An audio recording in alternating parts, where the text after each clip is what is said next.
Mr. Nesrin. Nesrin? Plus recitation. Oh boy. Hindi ko ba alam kung bakit kailangan ito. Pero kapag naririnig ko tong salita na to, para ba akong biglang nagkakasakit? Tumataas ang aking balahibo. Bumibilis ang tibok ng aking puso. Di ko alam kung kakayanin ko ba. Kailan ba matatapos itong paghihirap na to? Nakakatakot talaga ang class recitation.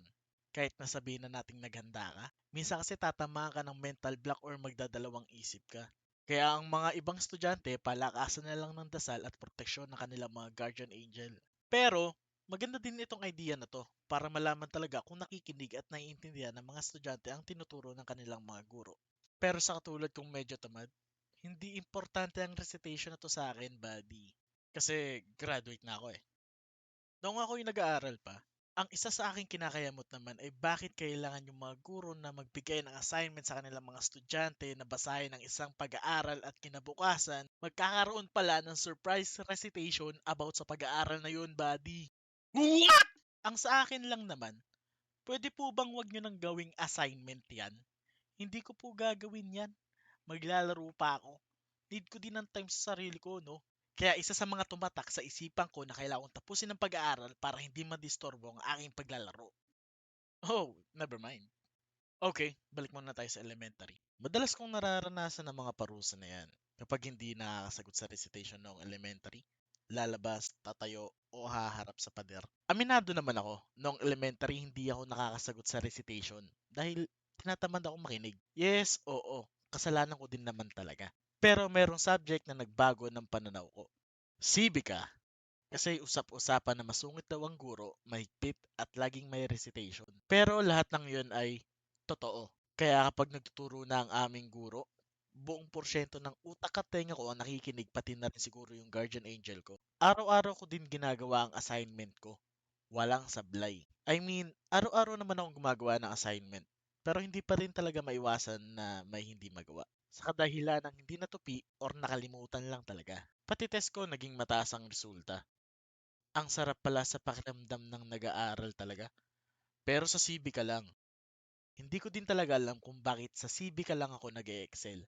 Pero siguro ngayon alam ko ng dahilan. Dahil siguro sa guro at sa way niya ng pagtuturo na kahit ang tamad na katulad ko is natuto at naging tapon pa ng dahil sa kanya.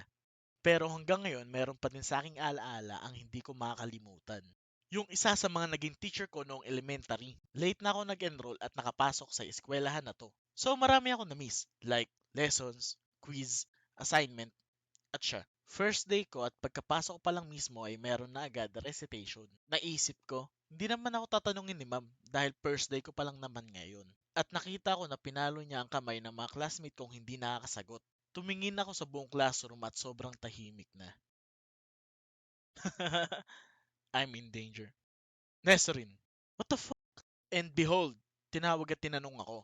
Hindi ko matandaan kung ano ang tinanong sa akin pero ang mahalaga, hindi ko nasagot ang tanong niya. Of course, first day ko eh. Kailangan ko ba talagang gawin ito? Isinuko ko ang aking mga kamay.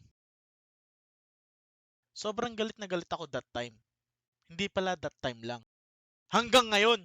Ang oras kasi ng pasok sa eskwelahan na yan ay sa umaga may pasok ka, tanghali uuwi para kumain, babalik ka ng 1 p.m. sa school. Sa sobrang galit at inis ko sa guro na yon nang malaman kong siya ulit ang guro mamayang hapon, ang ginawa ko, pagka-uwi ko para kumain, hindi na ako bumalik ng hapon para pumasok. At agad-agad akong nag-transfer sa ibang school dahil sa kanya. Hindi ko talaga gusto ang nangyari na yun. Para akong nag-spawn sa laro na nakaabang na agad yung mga kalaban ko. Pero ito talaga ang pinaka-worst experience ko sa recitation. Senior high school. Nagtuturo yung prof ko, then suddenly, meron siyang sinolve na ang result ay 0 at yung 0 na yun ang ginamit to solve the remaining problem. So, ang problem, hindi ko alam kung paano na-solve at nakuha yung result na 0. And then, nagtanong ako sa kanya, Sir, paano na-solve yung 0? Sa tingin mo paano? Try mo i-solve ito. What the f***? Nagtatanong ako tapos tatanungin mo ako ng bagay na hindi ko alam? Seryoso ka ba? Biro lang. Hindi yan yung naging response ko sa kanya. Nanatili lang ako nakaupo at hindi na ako sumagot sa kanya. Nasrin, paano nakuha yung 0? Ewan ko ba kung anong trip niya, pero hindi ko na lang siya pinansin at hindi na ako sumagot sa kanya kasi kupal siya. Siya ang naging worst enemy ko sa buong senior high school ko dahil sa pangyari na yun. May mga times na lutang tayo at nawawala ang focus natin sa tinuturo ng guro natin. Kaya lang naman ako nagtanong ay para matuto sabay tatanungin mo ko about sa tinatanong ko. Ewan ko kung gusto ako pahiyain ng guro na yun dahil hindi ko talaga nagets yung tinuturo niya. Yes, oo, nahiya ako sobra that time. Pero nagbago ang lahat pagdating ng next quarter. Mabuti na lang hindi siya ang naging guro namin sa statistic at ang naging guro namin ay tawagin nating si Mr. Stats. After that, mas naintindihan ko ang topic. Sobrang taas ng confident ko every time na recitation. Dahil alam ko ang gagawin at isasagot ko. Sa wakas, nakuha ko din yung redemption na hinihintay ko to prove sa mga classmate ko na kaya ko. Sobrang salamat kay Mr. Stats dahil sa sobrang galing niya magturo at mag-approach ng questions. Alam niyo ba kung bakit malungkot ang math book? Kasi madami siyang problems! At ayokong madami sa problema na yan. Noong senior high school ako, akala ko yung guro ko na sa civic ang pinaka nakakatakot pagdating sa recitation. Guess what? Merong bagong nakakatakot na guro pagdating sa recitation. Si Mr. Polgob.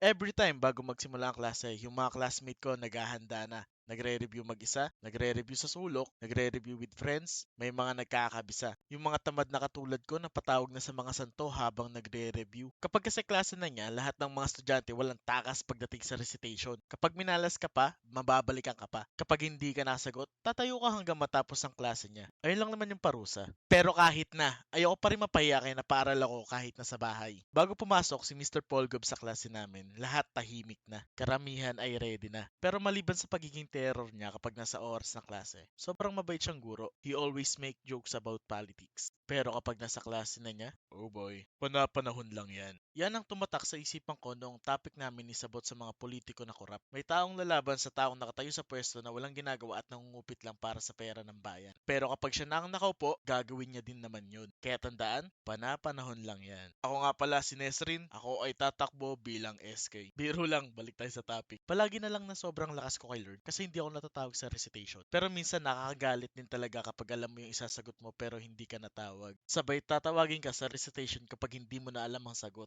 What the fuck?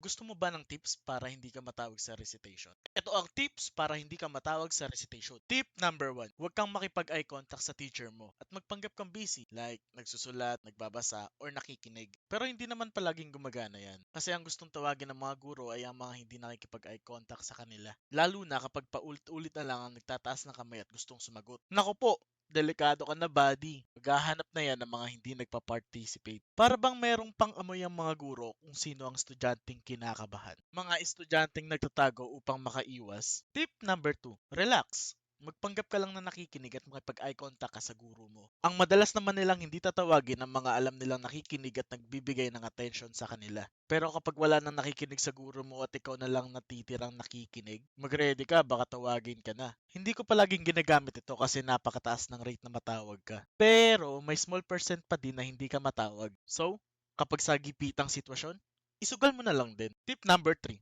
Kapag ang tinatawag na ng guro mo ay ang mga hindi nagtataas ng kamay, magtaas ka na lang din ng kamay para hindi ka mapansin. Nagamit ko na tong tip na to.